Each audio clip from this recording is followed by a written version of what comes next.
મિત્રો, કચ્છની રૂડી ધરતીનો આ પ્રસંગ છે કે મહારાજ રા દેહળ બપોરે જમ્યા પછી થોડીવાર આડે પડખે થવા માટે પોતાને ઝરૂખે જાય છે. આ દરમિયાન કચ્છની બજારમાં એક પટેલનો દીકરો ચાલ્યો આવે છે. તરદાર તડકો છે અને આ તડકામાં એક ખેડૂત બૂમ પાડતો પાડતો નીકળે છે.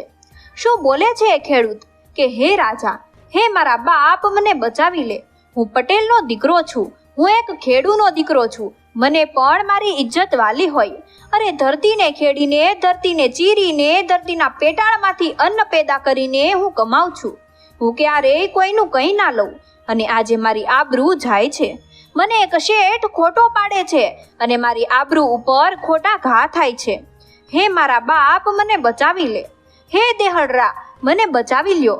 આ ખેડૂતનો અવાજ ઝરૂખામાં મહારાજ સુધી પહોંચે છે. એટલે રાજાએ કહ્યું કે જલ્દી એ ભાઈને અંદર બોલાવો. શું બૂમો પાડે છે?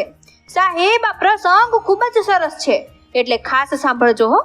મહારાજ કચેરીમાં આવ્યા અને પેલો પટેલનો દીકરો હતો એને અંદર બોલાવ્યો.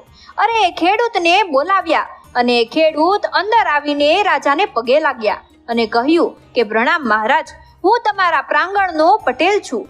હું તો મારા ખેતરમાં મહેનત કરીને ખાવાવાળો ખેડૂત છું. અરે મારે કોઈનું કંઈ ના જોઈએ, પણ મહારાજ આજે મારી આબરૂ જાય છે. સાહેબ, એ મહારાજ પણ ભગવાન જેવા હતા હો.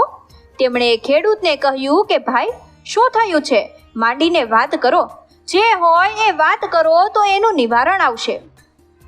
એટલે કહ્યું કે બાપુ, બન્યું છે એવું કે આપણા નગર શેઠ પાસેથી 1000 રૂપિયા મેં ઉછીના લીધા હતા. સાહેબ, ત્યારના 1000 રૂપિયા એટલે ખૂબ વધારે કહેવાતા. એ ખેડૂત કહે છે કે મહારાજ, મારા ઘરે પ્રસંગ હતો એટલે હું 1000 રૂપિયા નગર શેઠ પાસેથી ઉછીના લઈ આવ્યો હતો અને પછી પાછા પણ આપી આવ્યો છું.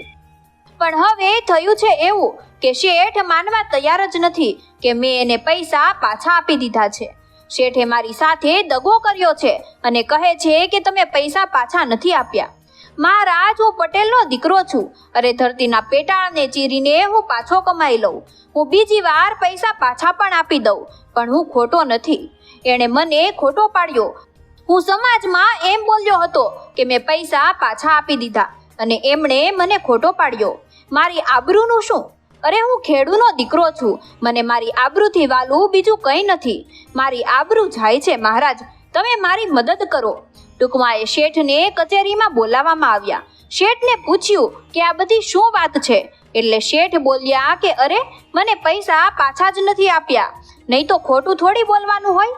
બાપુ, મેં પૈસા આપ્યા એનું લખાણ બોલે છે. આ રહ્યો ચોપડો, એમાં લખ્યું છે. આમને આમ સાંજ થવા આવી ગઈ. 1.5-2 કલાકથી આ બધી માથાકૂટ ચાલતી હતી. પણ હરી ફરીને એક જ વાત આવે કે શેઠ એમ જ કહે કે ચોપડામાં લખાણ છે અને પટેલ એમ કહે કે મેં પૈસા આપી દીધા છે. પટેલનો દીકરો બોલ્યો કે શેઠ, મને મારી આબરૂથી વાલું કંઈ નથી. અરે આબરૂ જાય તો હું મરી જાઉં હો. અરે તમે શું કામ ખોટું બોલો છો? મેં તમારી હાજરીમાં લખાણ ઉપર ચોકડી પડાવી હતી. એટલે શેઠ કહે છે કે અરે, આમાં ક્યાં ચોકડી મારેલી છે? પરંતુ સાહેબ, રાજાને બધી ખબર પડી ગઈ, કારણ કે પટેલના મુખની રેખાઓ અને એની આંખ એમ કહેતી હતી કે હું સાચો છું. સાહેબ, સાચા માણસની આંખ પરથી બધું સમજાઈ જાય. અરે એનું ચાલવું અને બોલવું બધું કહી દે. ટૂંકમાં રા દેહળને ખબર પડી ગઈ કે આ પટેલ સાચો છે, પરંતુ શેઠ પાસે કાયદેસરનું લખાણ હતું. રાજાએ ખેડૂતને એક બાજુ બોલાવીને કહ્યું કે પટેલ, હું જાણું છું કે તું સાચો છે. મને તું જ સાચો લાગે છે, પણ હું રાજા છું, એટલે ન્યાય આપવામાં તો લખાણ હોય એના પરથી જ પંચ કહે એમ કરવું પડે. રાજા કહે છે કે પટેલ, તમારો પક્ષ ક્યાંય નથી આવતો. રાજાએ પૂછ્યું કે તે જ્યારે પૈસા આપ્યા ત્યારે એમાં કંઈ લખ્યું હતું? એટલે કહ્યું કે બીજું તો કંઈ નહીં, પણ બપોરનું ટાણું હતું ત્યારે મેં પૈસા આપ્યા અને એમ લખ્યું હતું કે સૂર્યચંદ્રની શાખે. પણ સૂર્યચંદ્રની શાખે હું પૈસા આપી દઉં છું એમ નહોતું લખ્યું. ખાલી સૂર્યચંદ્રની શાખે અને છેલ્લે ચોકડી કરી દીધી હતી. સાહેબ, હવે આ લખાણમાં ચોકડી હતી નહીં. પૈસા આપ્યા ત્યારે કોઈ સાક્ષી પણ નહોતા, એટલે એમાં સૂર્યચંદ્રની શાખે એમ લખાવ્યું હતું. એટલે રાજાએ પૂછ્યું કે હે પટેલ, સૂર્ય સાક્ષી પૂરે ખરો? સાહેબ, વિજ્ઞાન માટે કે દુનિયા માટે ભલે સૂર્ય માત્ર આગનો ગોળો હોય, પણ આપણા માટે તો સૂરજ નારાયણ દેવ છે. અરે આપણા માટે તો સૂર્ય ભગવાન છે. રાજાએ ખેડૂતને પૂછ્યું કે સૂર્ય સાક્ષી પૂરે ખરો? એટલે પટેલ એટલું બોલ્યા કે મહારાજ, સવારમાં ઉઠીને પહેલા હું એમને જળનો લોટો ચડાવું છું. અરે કદાચ 2 પગવાળો માનવી ફરી જાય, કાળા માથાવાળો માણસ ફરી જાય, પણ સૂરજ નારાયણ સાક્ષીમાંથી ક્યારેય ના ફરે. અરે સૂરજ તો સાક્ષી પૂરે.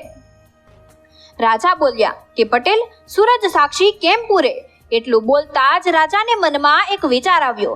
એટલે જે ચોપડામાં લખાણ હતું એ ચોપડાને બેવડો કરીને આથમતા સૂરજ સામે રાખ્યો. ત્યાં તો કંઈક લખીને સાફ કરેલું હોય તેવી પટ્ટી દેખાણી. એ લખાણ ઉપર ધોળી ચોકડી દેખાણી અને રાજા બોલ્યા કે શેઠ, આ લખાણ ઉપર ચોકડી કરેલી હતી, એ તે શા માટે સાફ કરી? સાચું બોલ. મને ખબર પડી ગઈ છે કે આ લખાણ ઉપર ચોકડી હતી અને એ સાફ કરેલી છે. હવે જે હોય એ સાચું બોલી જા. પરંતુ કહેવાય છે ને કે જૂઠ વધારે સમય સુધી છુપાઈને ના રહે. પેલો શેઠ તો ધ્રુજવા લાગ્યો અને કહેવા લાગ્યો કે બાપુ, મને માફ કરી દો, મારાથી મોટી ભૂલ થઈ ગઈ. ત્યારે મહારાજ બોલ્યા કે શેઠ, તને દંડ તો થવાનો જ છે, પરંતુ સાચું બોલી જા કે તે ચોકડી કેમ સાફ કરી, તો તને ઓછો દંડ મળશે. ત્યારે શેઠ એટલું બોલ્યો હતો કે બાપુ, મને માફ કરજો, મારી નીતિ બગડી હતી. પટેલ બપોરના સમયે પૈસા આપવા આવ્યો હતો. ગામડાનો માણસ ધોતી અને પાઘડી પહેરીને આવ્યો હતો.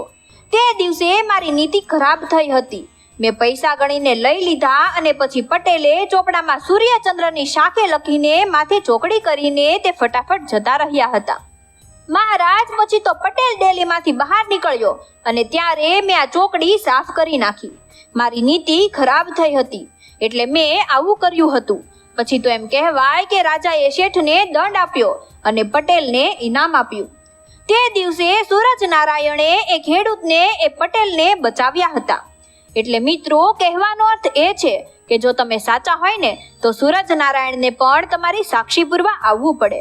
તો મિત્રો, તમને અમારો વિડીયો પસંદ આવ્યો હોય તો વિડીયોને લાઈક કરો અને વધુમાં વધુ શેર કરો તથા અવનવા આવા જ વિડીયો જોવા માટે અમારી ચેનલને ફોલો તથા સબસ્ક્રાઇબ કરવાનું ના ભૂલતા. ધન્યવાદ.